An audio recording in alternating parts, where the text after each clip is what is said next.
Assalamualaikum warahmatullahi wabarakatuh. Nama saya gini, saya kebetulan pernah tinggal di Jogja, Ustaz, di Jalan Kaliurang. Iya, saya pernah kuliah di UII tahun 2010 selesai. Saya sebenarnya sudah baca buku Ustaz dari yang We Never Die. Kemudian akhir-akhir ini baca buku yang berkah, tablis keberkahan, dan yang terakhir itu belum baca sih kalau yang kandungan dakwah. Cuma saya tertarik dengan tausiah Ustadz bersama Ustadz Felix Yau yang mengecualikan waktu itu, mungkin beberapa tahun yang lalu kali ya, yang mungkin itu yang jadi impian setiap orang yang ada di pendakwah ataupun mungkin kita di Muslim Indonesia, bahwa memang ternyata sulit gitu untuk menyatukan misalnya antara satu dengan kabilah-kabilah yang ada di situ. Nah, kebetulan saya di sini bekerjanya di amal usaha Muhammadiyah. Cuma kadang-kadang ada beberapa pikiran yang tidak sesuai gitu dengan idealisme yang ada di Muhammadiyah sendiri, dan memang kadang-kadang nggak tahu, kalau saya merasa kalau di Kalimantan ini, di Pontianak ini terutama wadah untuk mencari ilmu itu nggak sebanyak waktu di Jogja dulu, jadi agak sedikit terbatas kayak gitu. Dan memang impian saya juga sama seperti yang Ustaz sampaikan di situ, bahwa kita sama-sama bisa berdakwah, tapi dengan tadi beberapa pembagian tugas yang ada dalam topik, dan tidak mengecilkan misalnya karena bahasanya toleransi fikih ya, kalau maksudnya yang ini nih seperti ini, sedangkan kalau seandainya saya tidak mau seperti itu berarti dia salah. Dan kadang-kadang kesulitan juga Ustaz ketika misalnya menyampaikan sesuatu itu kepada teman-teman yang ada di lingkungan kita kayak gitu, apalagi misalnya dengan lingkungan yang sebagian itu pendidikannya, latar pendidikannya cukup lumayan, sehingga tidak jarang ketika kita menyampaikan sesuatu jadi ada perdebatan di situ. Akhirnya kan jadi ada bahasanya ada rasa ketidaknyamanan ketika menyampaikan, tapi sebenarnya itu emang harus disampaikan misalnya kayak gitu. Nah, itu kesulitan seperti itu yang mungkin saya hadapi. Dan terakhir, saya mungkin nanti mau minta tolong tanda tangan Ustadz untuk di buku saya. Terima kasih. Assalamualaikum warahmatullahi wabarakatuh. Jadi hiwar karoki, Ustaz, dialog antar gerakan dakwah ya. Apa Ustaz? Iya, PR kita tentang itu memang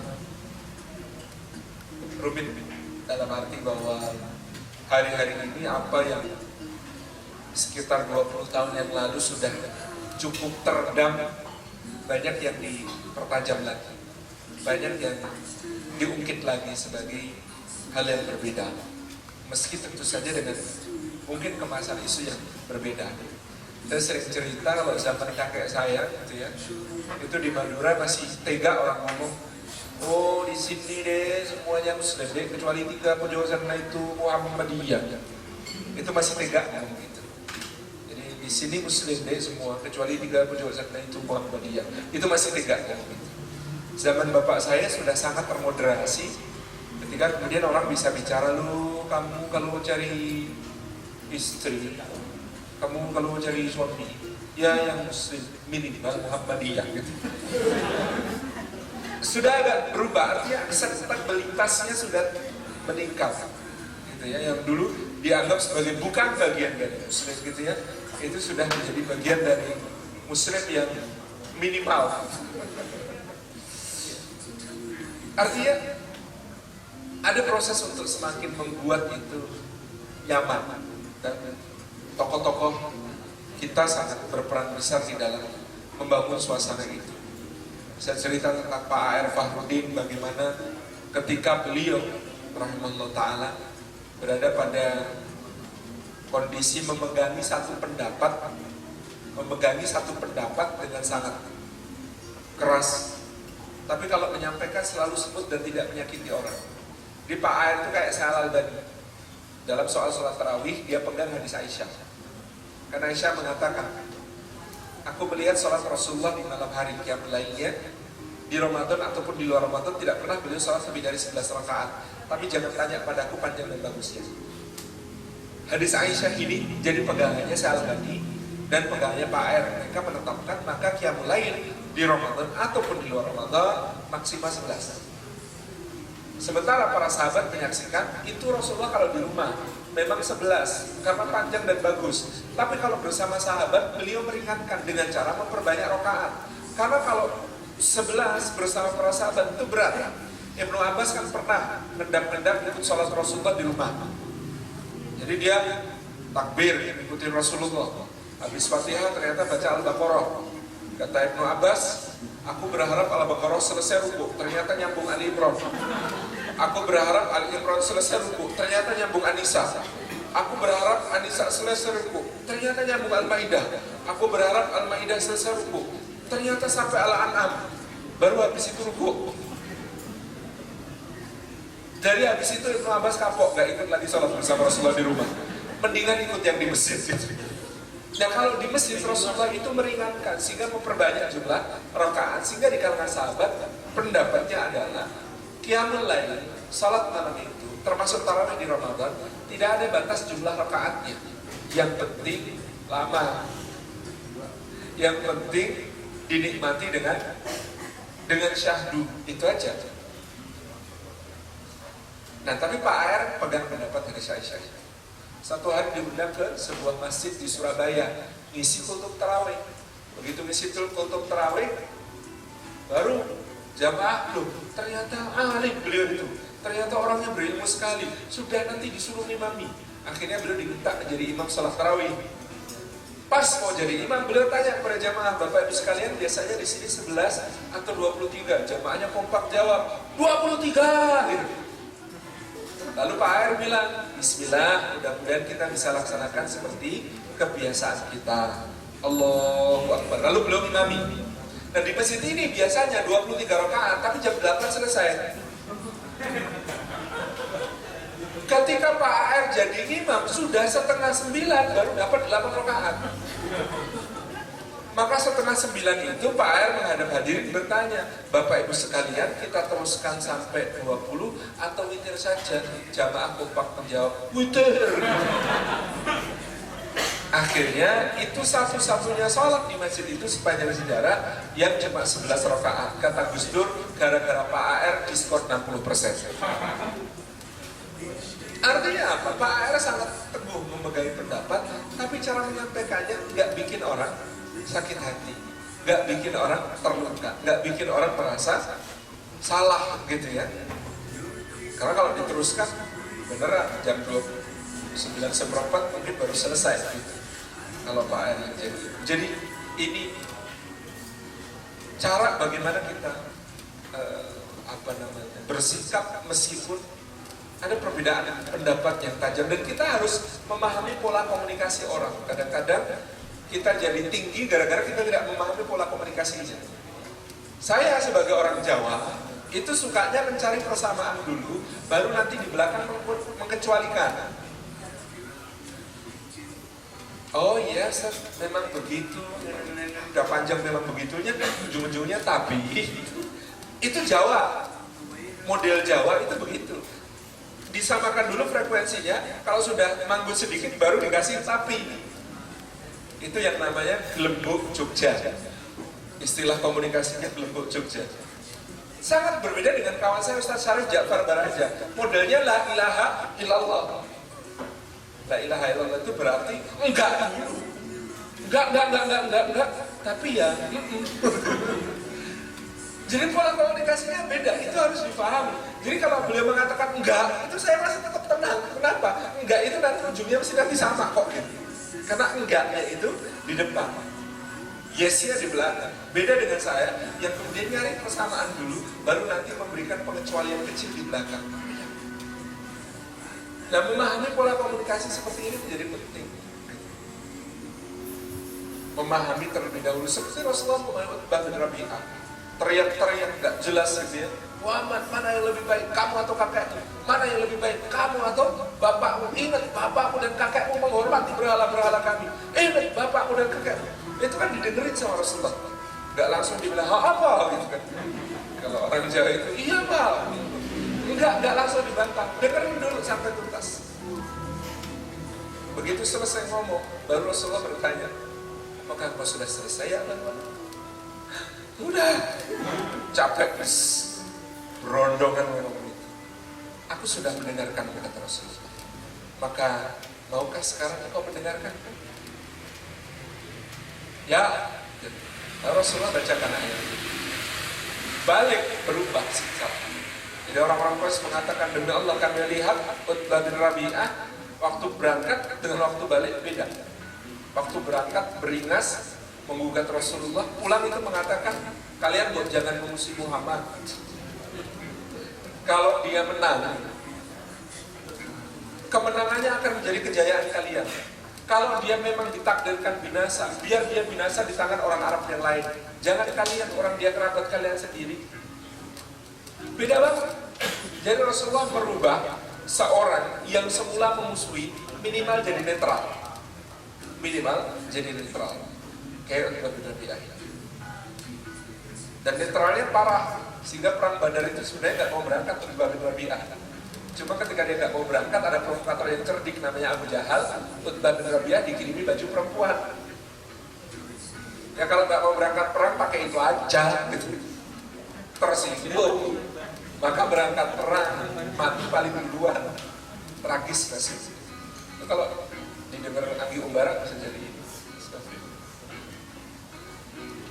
Jadi ini proses memahami terlebih dahulu. First to understand-nya Rasulullah itu dahsyat. Makanya beliau orang yang sangat dimengerti. Jadi dalam hewan haraki kita juga harus membangun sebuah sikap yang sama. Membangun sebuah sikap memahami terlebih dahulu. Oh, saya juga memahami. Saya teman-teman NU. Teman-teman NU itu ya ngajinya kalau syarah alfiyah jadi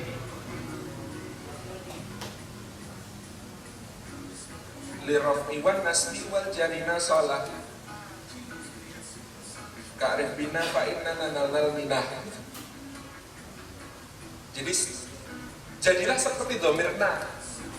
Domirna itu bisa nempel kepada i'rab apapun juga tanpa berubah. Domirna itu kalau anak, aku itu kan berubah-ubah jadi tu, jadi ya, jadi macam-macam. Tapi na tetap na. Ketemu fi'il madhi juga fa'alna gitu ya. Ketemu fi'il apa namanya, ketemu isim juga tetap na, apa-apa tetap na. Nah sifatnya teman-teman NU ya begitu, bisa nempel dengan siapapun, tetapi harus gitu ya, dia nggak boleh berubah, harus jati dirinya tetap kelihatan. Jadi kalau bersama beliau, ya yang asyik dong, bisa nempel dong, bisa nyambung dong, gitu ya. Sifatnya teman-teman apa yang jadi contohnya Muhammadiyah sekarang itu perkaderannya pada organisasi amal usaha. Ya kalau bicara proyeksi dakwah dengan mereka, proyeksi dakwah yang kemudian produktif dalam sisi duniawi dan ukhrawi sekaligus.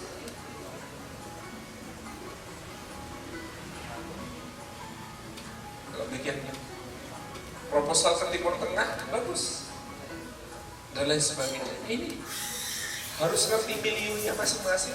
Kalau perlu speech code. Kalau di Jombang ya mau nyambung ya, ngomong dikit-dikit ya. Allahumma sholli ala Muhammad.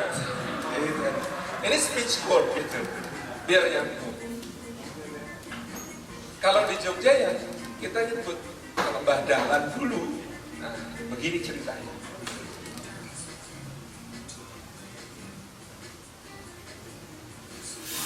Kalau teman-teman yang lain pendekatannya lain. Yang asyik ngobrolnya, yang satu diajak ngobrol, ya kita ini jadilah yang universal. Ngobrol dengan A, ya asyik ngobrolin tentang mana sunnah, mana bid'ah.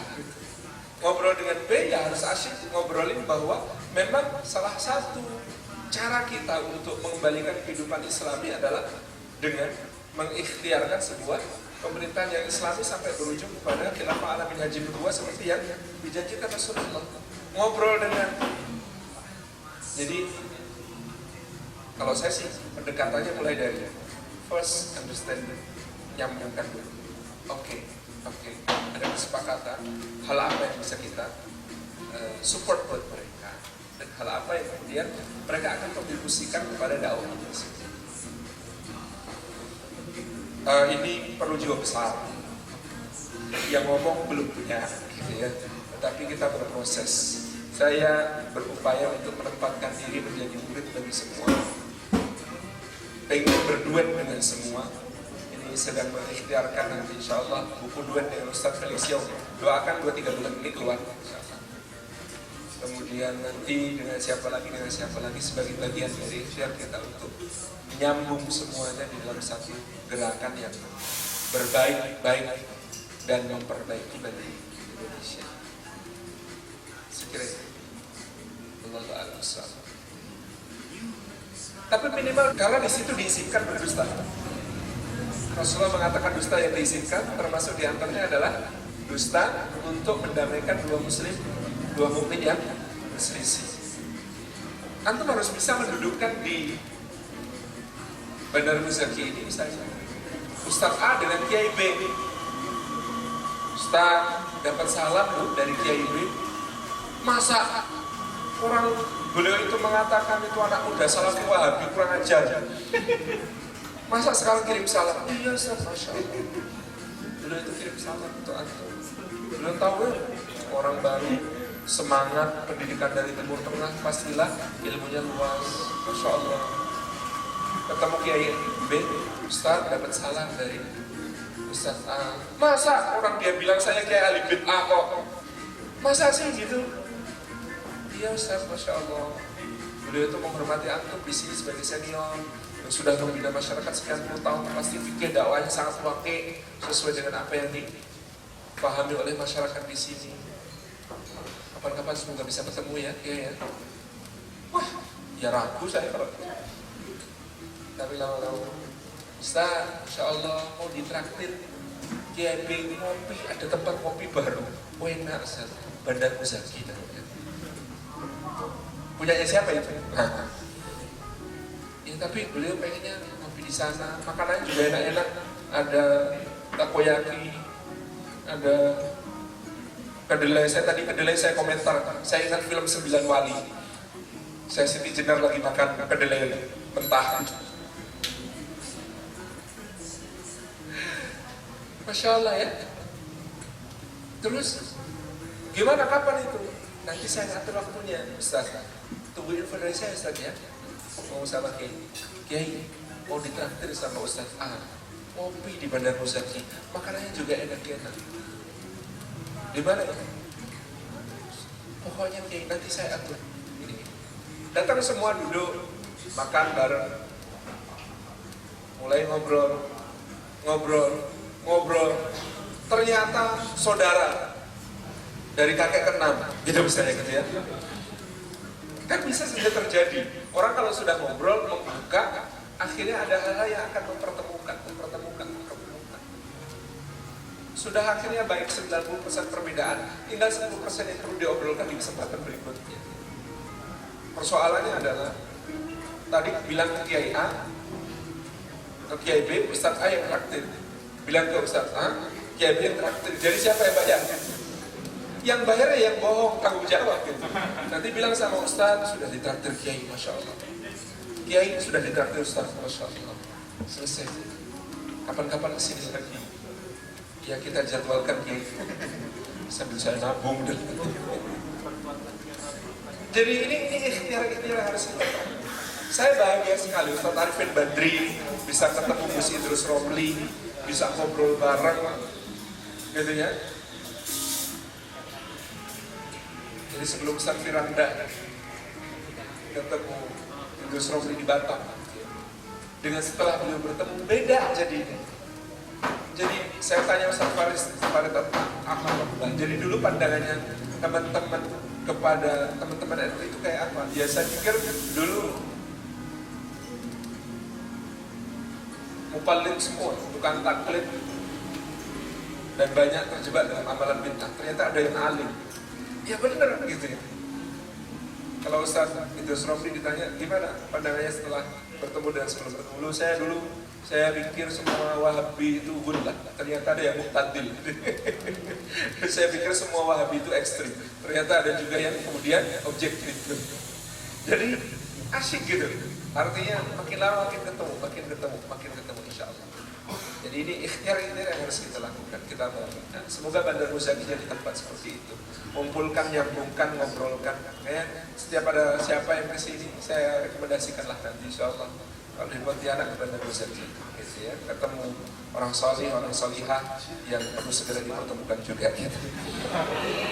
Itu terima kasih. Oke, tadi Irwan mau nanya